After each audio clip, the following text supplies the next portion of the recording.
tiap pagi itu nggak bisa ambil air karena membeku itu. Berarti lama banget ya itu pendakiannya, persiapannya selama 5 bulan Iya. gitu.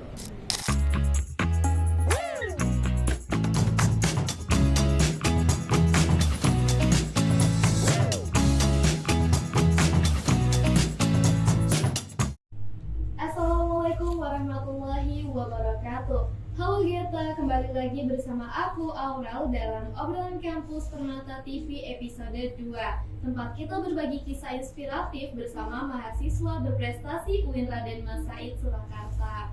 Oke, di episode kali ini aku punya tema yang menarik nih. Kalau di episode kemarin kita bahas tentang PPAK, nah kalau di episode ini kita bahas tentang kira-kira tentang apa nih? Oke, apalagi bagi kamu yang punya jiwa-jiwa penjelajah dan juga berpetualang. Tema kita kali ini yaitu Mountain Cascade Georgia Expedition. Nah, program ini dinamakan Spekta Indonesia International Expedition, di mana UKM Mapala Spekta yang menjadi pelaksana pada program ini. Wah, keren ya Geta. Tapi tenang aja kok, bagi kamu yang belum tahu apa sih UKM Mapala Spekta itu. Nah, UKM Mapala Spekta itu yaitu unit kegiatan kampus atau unit kegiatan mahasiswa. Jadi program ini dinamakan Spekta Indonesia International Expedition, di mana Mapala UKM Spekta yang menjadi pelaksanaan pada program ini. UKM Mapala Spekta sendiri yaitu unit kegiatan mahasiswa bagi mahasiswa pencinta alam. Namun tenang aja, bagi kamu yang masih belum punya jiwa-jiwa penjelajah atau berpetualang, boleh banget sih gabung UKM ini, asalkan punya tekad dan kerja keras. Nah, di sini aku nggak sendiri nih, aku punya bintang tamu yang sangat istimewa dan sangat menginspirasi tentunya. Ya. Nah, bintang tamu kita kali ini yaitu Mas Arta Dian Pratama.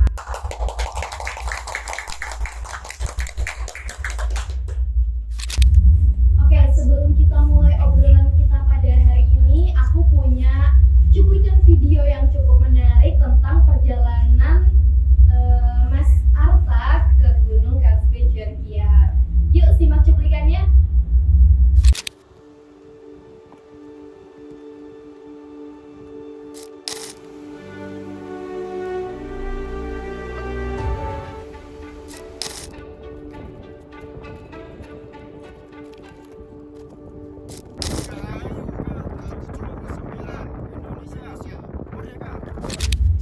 Nah, gimana nih cuplikannya? Seru kan? Oke, daripada kita lama-lama, mending kita langsung tanya-tanya aja nih ke narasumbernya. Halo Mas. Kira-kira gimana nih kabarnya? Baik, alhamdulillah. Kalau kata pepatah, tak kenal maka tak sayang. Kalau sayang kita harus kenalan dulu kan? Nah, boleh kenalan dulu nih, namanya siapa dan asalnya dari mana? Halo, perkenalkan saya Arta Dian Pratama. Asal saya dari Sukoharjo, Jawa Tengah, Kartasura. Saya mahasiswa UIN Raden Mas Said Surakarta, Fakultas Ekonomi dan Bisnis, tepatnya prodi Perbankan Syariah, gitu, angkatan 2020. Oke, kalau kayaknya dengar-dengar nih ya, katanya Mas Arta punya panggilan yang unik nih kalau di Mapala. Boleh dikasih tahu nggak nih namanya siapa dan kenapa sih kok bisa dipanggil nama itu? Nah, biasanya kalau orang mau tahu nama panggilan di Mapala, biasanya sebelum main ke basecamp dulu sih. Oh, Ya, gitu. cuma karena ini spesial biar teman-teman tahu. Spesial. Jadi panggilan saya di Mapala Spekta itu Soun. Nah, itu nama lapangan atau nama rimba. Dan setiap anggota di Mapala Spekta pasti punya nama rimba atau nama lapangan masing-masing.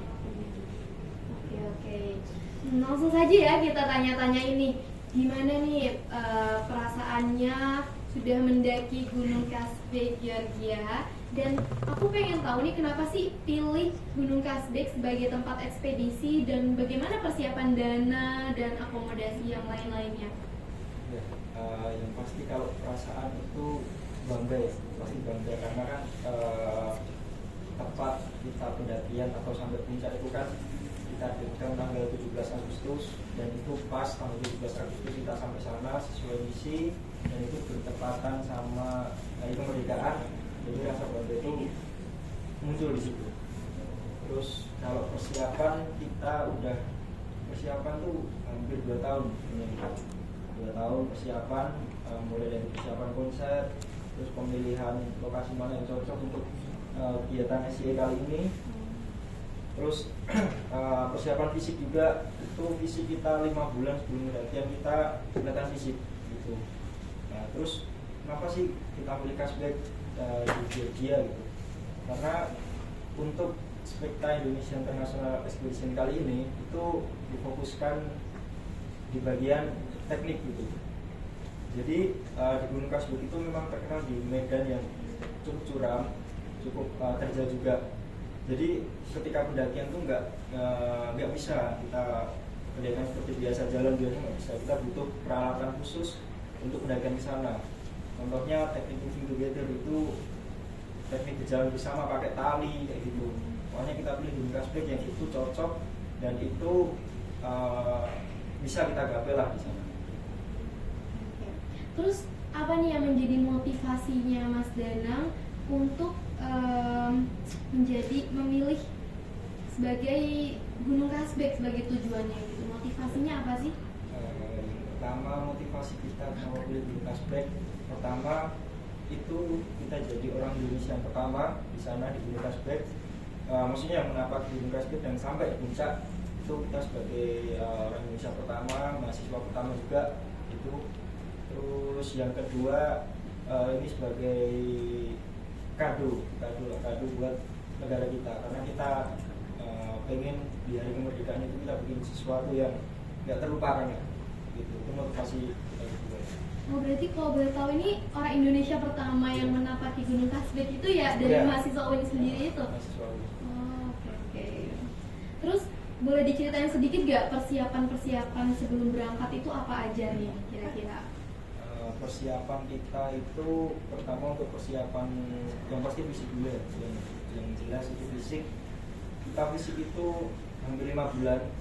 Kita latihan fisik, lokasinya itu di kampus, di sekitaran kampus, sama di luar itu kita ambil latihan di gunung di Indonesia, di Gunung Merbabu sama Lawu. Sama kita ada latihan di Gunung Pasir. Tahu Gunung Pasir di Jakarta? Iya, tahu ya. Nah itu di situ. Itu untuk latihan apa? Itu untuk latihan itu tadi, jalan bareng pakai tali, kan pakai crampon juga. Crampon itu alat khusus yang ada di bawah sepatu, tajam. Itu fungsinya untuk pijakan lah, kita nanti di es gitu. Nah itu latihannya juga, latihan cara gunainnya, terus latihan cara berjalannya gitu. Nah itu kita 5 bulan latihan fisik. Habis itu diselingi latihan materi juga, ya materi terkait Gunung Kasbek lah, pengetahuan soal Gunung Kasbek, terus teknik-teknik yang mungkin digunakan di sana. Selanjutnya persiapan alat kita juga bawa, sebagian besar itu bawa dari Indonesia gitu. Jadi kita waktu di Gunung Kasbek itu cuma ambil paket individual, dimana itu paket individual kita cuma ambil guide, jadi nggak sama porter, nggak sama sewa alat dan lain-lain itu enggak. Jadi di sana kita cuma ambil guide, lalu untuk alat kita bawa dari Indonesia. Itu persiapannya juga ambil 5 bulan itu cari alat, karena alatnya kan nggak seperti pendakian gunung biasa kan, itu alat-alat khusus itu. Berarti lama banget ya itu pendakiannya, persiapannya selama 5 bulan gitu. Kira-kira gimana nih, capek atau perasaannya nih? Iya, capek pasti. Karena mungkin yang dari segi medan beda juga. Iya. Soalnya juga di Gunung Kasbek itu licin gitu ya Mas? Iya, karena es itu, makanya butuh crampon. Terus ada nggak nih tantangannya ketika mau menaiki gunung gitu? Itu gimana? Boleh diceritain nggak nih Mas tantangannya? Tantangannya gini, sebenarnya yang membedakan gunung di luar, terutama Gunung Kasbek sama gunung Indonesia itu cuma dari segi medan sama suhu cuaca itu. Kalau dari medan bedanya kan, kalau di Indonesia kita naik dari bawah itu kan masuk hutan gitu kan, lumayan jauh lama juga. Cuma kalau di Kasbek atau di luar negeri itu medannya tuh langsung terbuka gitu. Cuma itu lebih terjal dan itu batuan tajam semua. Karena Gunung Kasbek itu tergolong gunung stratofulkanik atau gunung aktif juga. Oh, berarti masih aktif Iya, gitu ya? makanya batuan jalur situ isinya batuan tajam semua. Dan itu perlu sepatu juga, karena kalau kita pakai sepatu biasa jebol juga. Iya. Yang membedakan itu. Yang kedua dari suhu. Iya. Suhu tentunya gunung es lebih turun lagi, dan kita kemarin infonya -19 di gunung Kasbek itu. Terus dari segi ketinggian tentunya lebih tinggi, dan itu efeknya banyak. Kalau di dunia petualangan tuh ada yang namanya AMS. AMS itu altitude mountain sickness atau penyakit ketinggian. Jadi semakin tinggi kita berada di suatu tempat, kadar oksigen itu semakin rendah, dan di situ efeknya banyak, bisa pusing, mual, muntah, dan lain-lain. Makanya di situ perlu penyesuaian, yaitu disebutnya aklimatisasi. Sempet ini gak sih waktu naik ke atas itu kayak merasa badan sakit kan, tadi katanya kadar oksigennya tuh rendah. Nah itu gimana tuh fisiknya tuh? Kalau saya sempat ya, kalau teman saya kayaknya normal-normal aja gitu. Kalau saya sempat merasakan, kalau saya pusing, jadi ketika melihat tuh kayak saya melek ya, maksudnya buka mata, cuma melihat tuh nggak bisa. Ya ternyata emang benar, semakin tinggi tuh kadar oksigen turun, terus angin ternyata makin kenceng juga. Karena cuaca cerah di gunung, justru angin itu semakin kenceng. Itu pas sampai puncaknya ya mas? Mau sampai puncak. Kalau pas di sampai puncaknya ini gimana nih? Boleh diceritain nggak? Sampai puncak tuh ya kita cukup senang ya, karena kita sempat deg-degan juga sih. Sebenarnya di Kasbek itu batas kita sampai puncak tuh harusnya jam 8 lebih itu harus sudah turun semuanya, nggak terkecuali siapapun. Dan kita sampai Gunung Kasbek itu puncak Gunung Kasbek itu pukul 8 lebih 10 atau 15 lah itu. Makanya kita di situ tentunya masih perbolehin lah kita nego-nego, paling nggak kita pengen ada dokumentasi dulu, dokumentasi ya bendera lah untuk keperluan di sini gitu. Alhamdulillah dibolehin, kita cuma ya 15 atau 20 menit kita dikasih kesempatan itu, terus turun lagi. Itu mulai pendakian ke Gunung Kasbek itu dari jam berapa mas kira-kira? Mulai pertama kali? Di sana tuh setiap spot pendakian tuh kalau nggak jam 9 jam 10. Terus tadi kan banyak tantangannya nih, ketika kadar oksigen yang rendah gitu-gitu, sempat gak sih berpikir buat menyerah?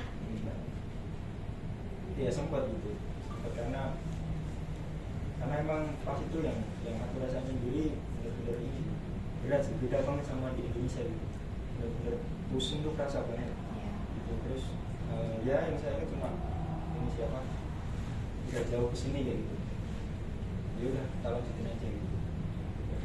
Yang di pikiran cuma itu. Dan akhirnya bisa sampai ke puncaknya gitu. Oke, terus sekarang kita bicara soal momen nih ya mas. Kira-kira momen yang paling berkesan ketika menjelajahi atau mengekspedisi Gunung Kasbek itu apa nih? Ada dua momen sih. Yang pertama di gunungnya. Di gunung itu ya yang momen yang paling gak bisa dilupain ya pas kita sampai puncak itu dan sesuai target. Kita mikirnya bisa nggak ya sesuai target tanggal 17 gitu. Ternyata bisa gitu. Yang terbaik yang kedua itu momen bukan di gunungnya sih, ini bagian dari ekspedisi juga. Itu di riset kita di salah satu masjid yang ada di Georgia, karena itu salah satu masjid, satu-satunya masjid yang ada di Georgia gitu, di tengah-tengah banyaknya umat non muslim. Tapi banyak juga mas yang mengunjungi masjid yang ada di Georgia itu. Kalau saya lihat lumayan banyak, karena itu masjid itu dijadikan tempat wisata juga sebenarnya di sana. Jadi orang-orang non muslim itu pas saya kemarin ke sana itu banyak yang ke sana juga, tapi cuma foto-foto, diperbolehin masuk masjid cuma foto-foto itu. Tapi juga ada umat muslim juga yang sholat, cuma dikit banget, karena kan Georgia itu 10% umat muslim, sisanya non muslim. Lalu gimana nih perbedaan, kan mas Arta tadi udah sering banget naik gunung yang di Indonesia juga ya kan, terus tiba-tiba kayak ke Gunung Kasbek yang ada di luar negeri, pasti jauh banget kan perbedaannya, jomplang gitu. Nah, boleh nggak sih dijelasin gimana nih perbedaan ketika berada di luar negeri dan juga di gunung yang berada di Indonesia? perbedaannya dari segi geografis itu tadi sih. Kalau di Kasbek dia nggak lewat hutan ataupun apa, ya pokoknya hutan itu nggak lewat. Kalau nggak kalau teman-teman tahu itu, kalau di Indonesia kan gunung itu ada namanya sabana ya. Iya. Nah, trek di Gunung Kasbek itu dari bawah itu ya langsung kayak sabana gitu. Jadi bukit-bukit luas, cuma lebih terjal gitu. Jalannya lebih batu-batuan tajam lah. Terus bedanya ya dari segi suhu itu sama ketinggian itu aja. Berarti kalau di Gunung Kasbek sendiri itu malah nggak nemuin hutan-hutan Enggak, gitu ya? enggak. Beda sama di Iya, Indonesia kita atau langsung Indonesia? medannya terbuka terus Oh, di iya. atas. Lebih sulit mana nih mas? Kira-kira? Sebenarnya kalau sulit ya tentunya lebih sulit di Gunung Kasbek sih, karena dari tenaga itu kita lebih ngeluarin ekstra lebih lah. Terus banyak teknik-teknik yang dipakai di sana gitu. Kalau di Indonesia mungkin kendalanya, kalau misal kita belum pernah di gunung itu sama sekali kan, ya tadi dengan medan hutan itu mungkin tantangannya bisa aja kesasar gitu. Tapi kalau di gunung luar negeri ya kita harus benar-benar fit aja sebenarnya. Berarti ya itu ya tadi perbedaannya mas ya. Oke, terus aku pengen nanya nih, bisa nggak sih berbagi momen sama teman-teman kita sekalian nih, momen yang paling menegangkan ketika berada di Gunung Kasbek? Mungkin ketika berada di puncak atau di perjalanannya nih. Momennya itu ya pas sampai puncak ya, itu tadi yang saya ceritain itu, kita sebenarnya sampai puncak itu harusnya jam 8. Setelah jam 8 itu harusnya udah nggak boleh, harus posisi udah turun lah. Cuma jam 8 itu saya masih naik. Nah itu yang menegangkan di situ. Nggak bayangin kalau itu langsung suruh turun gitu kan, dan dikit lagi. Itu yang menegangkan di situ. Tapi setelah koordinasi sama guide, oke, boleh gitu. Cuma mungkin resikonya nanti di atas cuma bentar lah, bentar banget di atas. Terus momen menegangkan yang lain nggak ada sih ya, paling itu sama ya suhu itu kita sempat kaget kan, karena dapat info ternyata minus 19 itu. Yeah. Makanya kita tiap pagi itu nggak bisa ambil air karena membeku itu. Ambil air itu paling jam 11, jam 12 siang ke atas tuh baru air tuh udah ngalir lagi gitu. Itu momen menegangkan itu. Terus sempat kultur shock gak nih mas berada di negara orang? Kultur shock mungkin ini ya,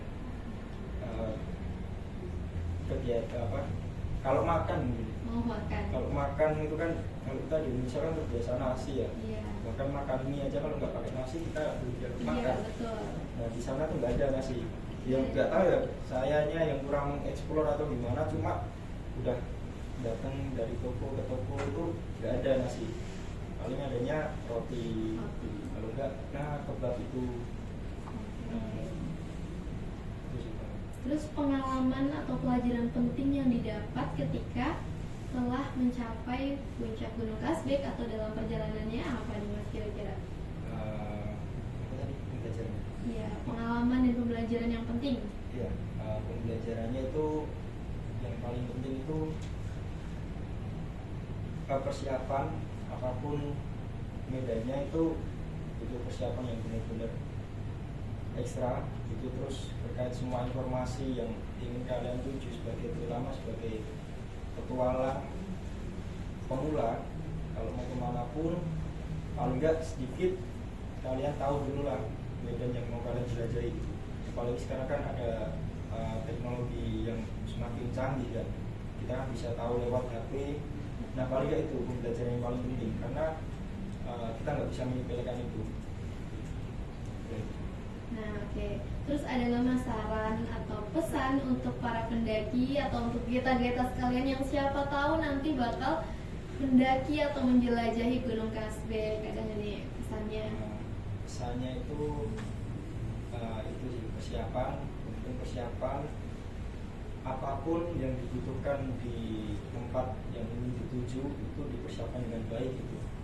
Terus buat pendaki yang mungkin masih di Indonesia itu ya tetap ini aja sih, tetap menikmati perjalanan kalian, tetap ikuti aturan-aturan yang ada di gunung. Terus ketika mau ke go internasional, contohnya seperti Gunung Kasbek ini, pengalaman yang ada di Gunung Indonesia ini pasti sangat bermanfaat banget. Oke. Berarti bagi Geta-Geta yang sekalian yang mau menjelajahi atau mengekspedisi ke gunung-gunung yang mungkin masih dasar-dasar aja nih, nanti bisa boleh banget tanya ke Mas Arta gitu ya. Oke, terima kasih banyak kepada Mas Arta Dian Pratama atas cerita yang sangat menginspirasi bagi para Geta-Geta sekalian, dari persiapan fisik serta petualangan-petualangannya yang begitu menarik. Dari situ kita tahu bahwa kerja keras dan tekad sekeras apapun akan bisa mencapai pada tujuannya. Aku Aurel pamit undur diri. Jangan lupa saksikan program Obrolan Kampus Permata TV selanjutnya. Wassalamualaikum warahmatullahi wabarakatuh.